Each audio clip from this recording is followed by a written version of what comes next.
We're going to live together. You take the kids and get out. After giving birth, I was living at my parents' house. I went back to our house to pick up something I'd forgotten. When I opened the door to the bedroom with the closet, I found Ethan and a young woman snuggled up together. Ethan, what are you doing? It's obvious, isn't it? So, you were cheating after all. It's not cheating. I'm living here with Bella now. Bella, the woman next to Ethan, also laughed and added. Seeing them like this, I no longer had any desire to repair our relationship. Ethan's a high earner, unlike you. We're going to live a luxurious life on his earnings. Got it, though he only makes $1,000 a month. I was starting to forget the anger I felt towards Ethan for cheating during my pregnancy. I was too busy with childcare to dwell on it. But I'm not the kind of person to stay silent after being treated like this. The irony is that Ethan doesn't realize he was able to live because of me, and Bella believes Ethan is a high earner. This situation is full of things to point out. If they're that foolish, it makes things easier for me. I decided to thoroughly corner them, who are blind to reality. I am Madeline, 29 years old. I graduated from a fashion school and work in design. Ethan, 5 years younger than me, was still a student when we met. His part-time job was at a bar near my company, and we got acquainted because we often went there for company drinks. To me, Ethan was just another staff member. But he pursued me aggressively, leading to our relationship. At first, I was puzzled, wondering, why me? I'm 5 years older. But I was swayed by Ethan's words, age doesn't matter. You're attractive, Madeline, and decided to date him. Our relationship felt fresh. Ethan loves to have fun in large groups, probably influenced by his bar job. Ethan often threw parties and took me to various places. All of Ethan's friends were cheerful and sociable young people. I was worried about feeling out of place, but everyone welcomed me warmly. After dating for 2 years, Ethan became a working professional, and I turned 28, starting to think about marriage. However, since Ethan was still young, I shouldn't pressure him. I often hear that when women rush into marriage, it can cause the couple to break up. I was fretting over this when Ethan surprised me with a proposal. Of course, I was happy about the proposal, but I also had my doubts. It was my sister, Laura, who gave me the push I needed. Laura has always been smart and excels at her job. She's been a reliable person I could turn to for advice. You don't get chances like this often in life. Ethan is a bright and good guy. You should just go for it and get married.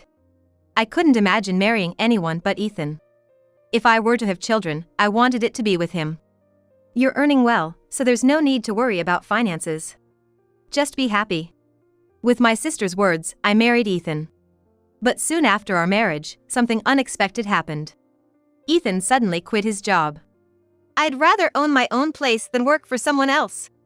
I'll be working part-time at the bar I used to work at for a while, but I need your support.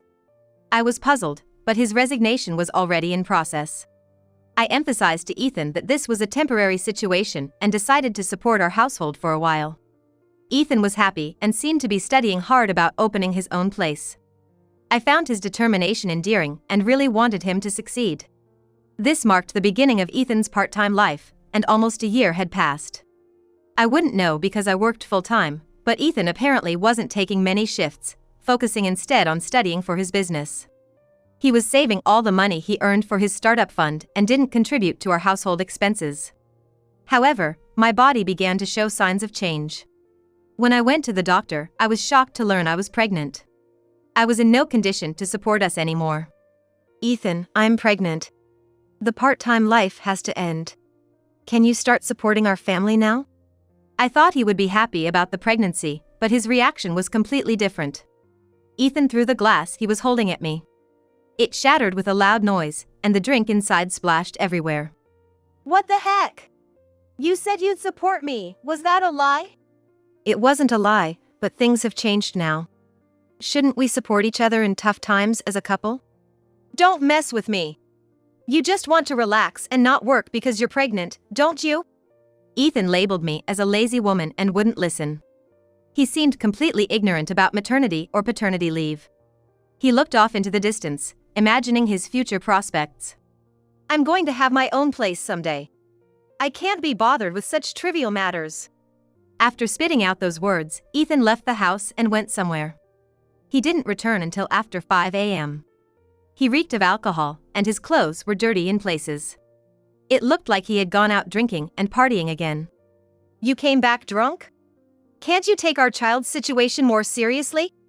He didn't reply, and for the next 3 days, Ethan didn't speak to me at all. His behavior was like that of a sulking child, and I was exasperated. Ethan wouldn't eat at home and often left at night. I handled all the household chores, and one night after he went out, I noticed a woman's perfume scent on his clothes while doing laundry. It was always the same scent. I couldn't believe it but suspected infidelity. However, with my growing belly, I couldn't move freely. When I consulted my sister, she offered to look into it, and I gratefully accepted her help. Hello, Madeline, is now a good time to talk? Ethan's out, so it's fine. My sister seemed surprised. He's out at this hour. Well, given the results of the investigation, it's not surprising. What about Ethan? It seemed she had tracked Ethan's activities on a particular day. Fortunately, he had been in busy areas, making it easy to follow him. According to her, Ethan had gone out at night, drinking and partying. Then, he separated from his friends and met a young woman, eventually entering a hotel with her. The place where Ethan was fooling around was near the bar where he worked part-time, a familiar area to me. I was infuriated that he was doing whatever he pleased. It was the worst-case scenario I had feared. I was stunned and speechless for a while. However, the photos my sister sent were undeniable proof of Ethan's infidelity. The next morning, when Ethan returned home looking disheveled, I confronted him about it. He still had the same perfume scent on him. Ethan, you're cheating, aren't you? Cheating? I'm not cheating. Ethan's eyes were evasive, his body fidgety. Stop lying. I'm not accusing you without evidence. Don't mess with me. If you keep talking nonsense, I'll hit you. Ethan grabbed his bag and left the house in his tired state. He might be going to his lover's place. When I went into labor a few days later, Ethan still hadn't returned home. I had no choice but to get ready alone and took a taxi to the hospital with my hospital bag. From then on, I had no time to think about Ethan. The baby was born safely, and I found myself lying in the hospital bed. I was grateful that my parents, who lived nearby, took turns staying with me. After giving birth, I was too busy with nursing and other things. During this hectic time, Ethan called. The baby's born? Both mother and child are healthy. That's not what I'm concerned about. You'll be staying at your parents' place for a while, right? How long? How long? Maybe 2 months. Why? I was puzzled, but Ethan said, "It's none of your business," and hung up abruptly. I stayed at my parents' house after giving birth. Ethan never came to see us. About a month after giving birth, as winter approached, I went back to our house to get a coat I had left in the closet. But when I opened the front door, I was struck by a strange sensation. The entire room smelled of that familiar perfume. It was unmistakably the same scent I had smelled on Ethan's clothes. The room was eerily quiet. I opened the bedroom door where the closet was. There, I found Ethan and a woman, closely entwined. The woman was young, almost looking like a student. Ethan, what are you doing? You can see what I'm doing. So you were cheating after all. It's not cheating. I'm living here with Bella now. The woman beside Ethan giggled and added her comments. That's right, we're living together now. You should take the child and leave. Seeing this, I no longer had any desire to mend our relationship. Ethan is a high earner, unlike you. We're going to live a luxurious life with his earnings. Understood, even though he barely earns anything. Bella seemed completely unaware of Ethan's actual income. However, she began to dreamily talk about their future life together, and it was clear we were not on the same page. Anyway, it seemed I was an unwanted presence for them. If that's what they wanted, so be it. I quickly grabbed my coat and was about to leave. Wait, take this with you. It's perfect timing. He handed me a divorce form. Filled out in every section except mine. I made a quick decision. I'll fill it out right here. I completed the divorce form on the spot and handed it back to Ethan. Here you go. Please send the rest of my belongings by courier later. Sure. Saves me the trouble. Bye. Don't come back. As I closed the bedroom door, I could hear their laughter from behind. I went back to my parents' house and told my sister about the divorce. When I mentioned Ethan being cozy with another woman in the bedroom, she seemed astounded. I actually found out something about Ethan's cheating. What is it? My sister recalled that during Ethan's drinking spree at the bar, he had mentioned a certain app. A matchmaking app that seemed a bit shady. I registered on it. Are you sure that's safe, sis? I'm single, and there's no harm in just registering. Plus, it's free for women. My sister did some research on the app and found out that Ethan was registered there.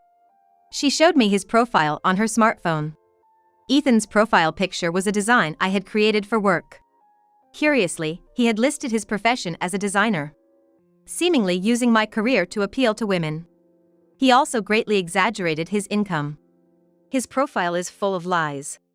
Just listing things that would make women happy, probably looking for affairs. He was such a shallow man. I regretted not realizing this before our marriage. Just then, my phone buzzed. There was a message from Ethan. I've already submitted the divorce papers. We're strangers now. I also filed the marriage registration with Bella. You're useless to me now. Following the message, a selfie taken at the office, featuring Ethan and the woman, was sent. My sister frowned upon seeing it. What a terrible man. Madeline, you did the right thing by leaving him. Yeah, I think so. My heart ached thinking of my child, but following my sister's advice, I decided to quickly sort out my personal affairs. A month later, as I was preoccupied with childcare and had nearly forgotten about Ethan, a flood of calls came from him. Picking up, I heard his panicked voice. Hey! Weren't the rent and heating bills being deducted from your account? I've just been notified that this month's payment hasn't been deposited. You're supposed to be managing your own life now. I've changed the direct debit details for you. What have you done? All the payments are failing, and I'm getting collection notices one after the other. Indeed, Ethan's income wouldn't support the lifestyle we had before. But his financial troubles were no longer my concern. As we were now strangers, I responded calmly. However, Ethan still seemed to be counting on my earnings, even after our separation. He had no intention of giving up the nice condo we had rented with my income. Being stingy with money. You're trying to ruin me.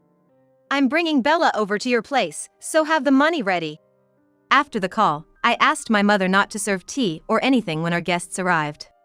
Meanwhile, my phone kept ringing incessantly. It must be Ethan, how persistent. Checking my phone, I saw messages pouring in from mutual friends of Ethan and me. Madeline, what's this about cheating and running away with the house money? Don't be petty, just apologize to Ethan quickly. I trusted you, but to think you were that kind of person, that's just low. Apparently, Ethan had been spreading misinformation to our friends to suit his narrative. It was inexcusable, even in anger. I showed the messages to my sister, contemplating a response, when the doorbell rang. Ethan and Bella had arrived at my parents' house. Reluctantly, I led them to the living room, where Ethan sat down arrogantly, with Bella leaning against him. My sister and I braced ourselves for the discussion ahead. My sister and I faced Ethan and Bella, ready to have a serious discussion. So, how are you going to make this right? Quite bold of you, considering your measly earnings. Don't say that here. Bella's face changed color slightly. Ethan, what does she mean? I remained silent and showed the prepared pay slips of Ethan. I had been keeping these slips monthly for tax calculation purposes. Is this really your monthly income? This is less than a part-timer's. Ethan barely took any shifts. He claimed he was studying to start his own business, but all I saw was him playing around. He would go out drinking at night and sleep till noon. Ethan started making excuses. This was just a bad month. I'm going to own my place soon and you'll see. But with this, you can't even pay this month's rent. Weren't you a high-earning designer?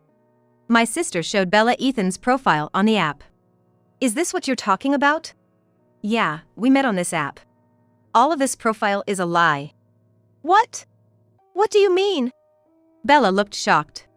But the design sketches. Those are my work. I showed Bella my sketchbook. I recognize these. And these too. Designer Madeline, that's you.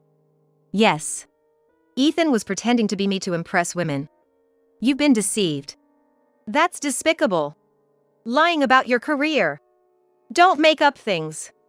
You're just trying to manipulate Bella. Ethan was the one who had been manipulating her all along.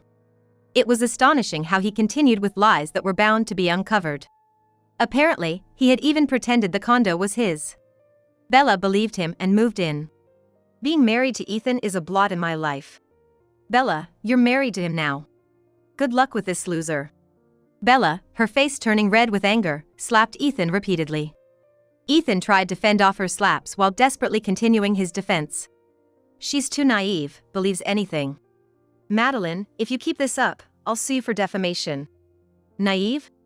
Really? I've done some investigating. Near the place you two met, there's a nightclub. I went there again recently. And guess what? I saw you, Bella, entering the club. What? You must be mistaken. When you filed your marriage registration, you sent a photo. You were wearing the same coat. I couldn't mistake such a flashy girl.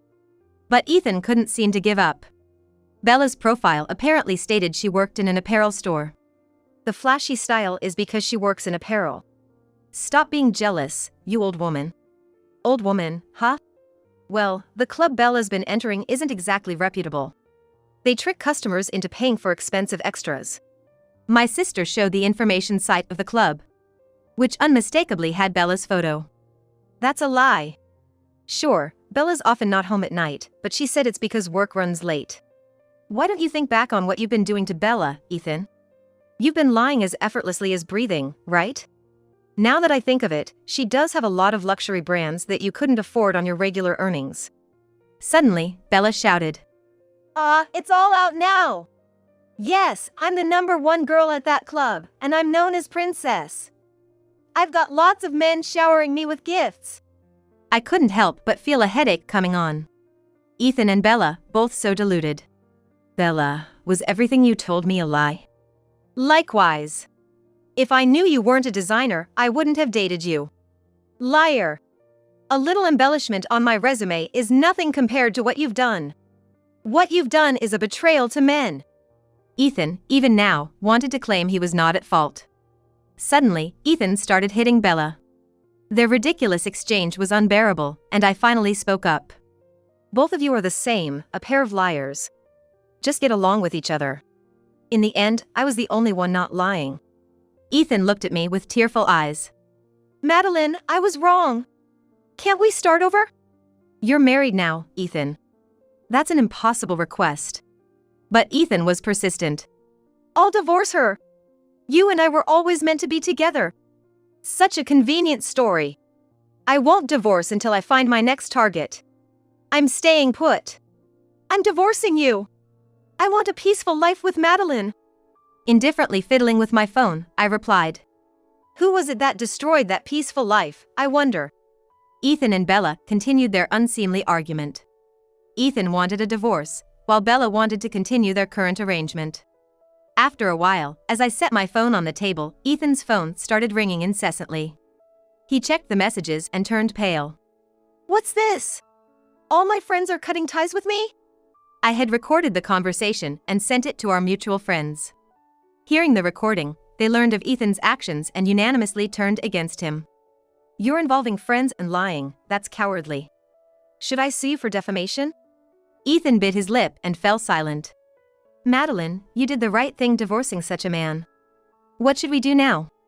My sister seemed almost amused.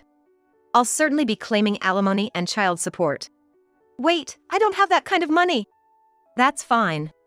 I've considered involving a lawyer. At the mention of a lawyer, Ethan looked like he wanted to run. With solid evidence of infidelity, he likely knew he had no chance of winning. I handed Ethan a note with the bank details for the transfer. All you want is money. What a vile woman. I want alimony too. Falling for such a man was a complete loss. How much more are you going to mess up my life? Ethan, grabbing his bag's handle, started swinging it around. A vase on the table fell over, leaving the living room in a mess. My sister quickly took out her phone and made a call. Hello, police? I'm being threatened by a man. I'll give you the address. Hearing police, Ethan and Bella turned pale. Quickly gathering their things and heading towards the door. I won't forgive you for this. Don't think this is over. What a case of sour grapes. Everything was his own doing. Don't ever show your faces here again, you despicable couple. I closed the door before Ethan and Bella could turn their backs. Wasn't calling the police a bit much, sis? My sister showed me her black phone screen, sticking her tongue out. Was it all an act? To silence those fools, this was enough. We high-fived, sharing a moment of triumph. After they left, my phone wouldn't stop ringing. Friends were sending messages apologizing for their doubts. At least, the misunderstanding was cleared. They all decided to cut ties with Ethan. Ethan, having always been careless with money and frequently involved in petty borrowing and lending, had finally pushed his limits too far. His recent misconduct, coupled with his long-standing financial irresponsibility, seemed to be the last straw for many. Now, Ethan wouldn't be able to enjoy outings with friends anymore. As for me, my divorce was already finalized. I decided to proceed with claiming alimony, as it can be requested even after the divorce. Ethan was working hard at his part-time jobs. One day, I received a call from Ethan. "Madeline, help me. Bella won't leave. She has nowhere else to go. No matter how much I beg, she just won't budge. So, you two didn't get a divorce. I want to divorce, but Bella seems to have no other place to go. She refuses to move no matter what." The irony was not lost on me. Ethan, who wouldn't work and left so quickly, was now facing the opposite situation. "Weren't you two in love and got married? Try to make it work. I can't stand being with such a liar anymore. Bella is openly using dating apps right in front of me.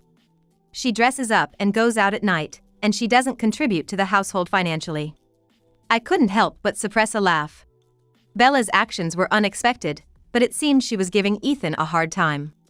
"Poor you. But I endured similar treatment from you, even through my pregnancy. Why don't you try a bit harder? Come on. Bella takes all the money I save.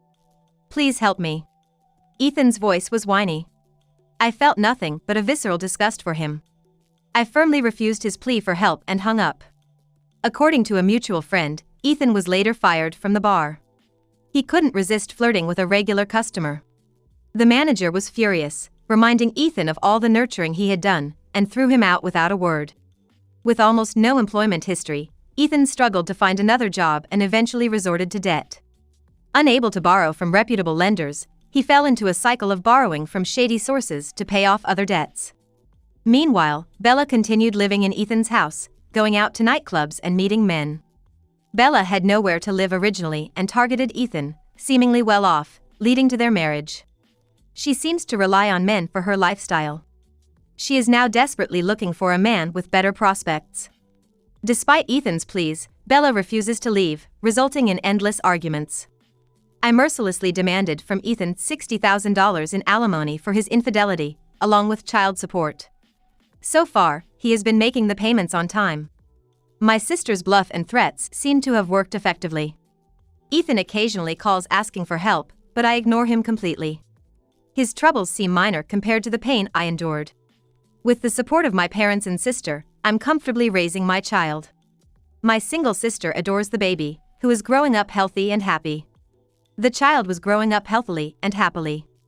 I cherish the ordinary moments of parenting, singing with my child, playing in the bath. These are precious and enjoyable times.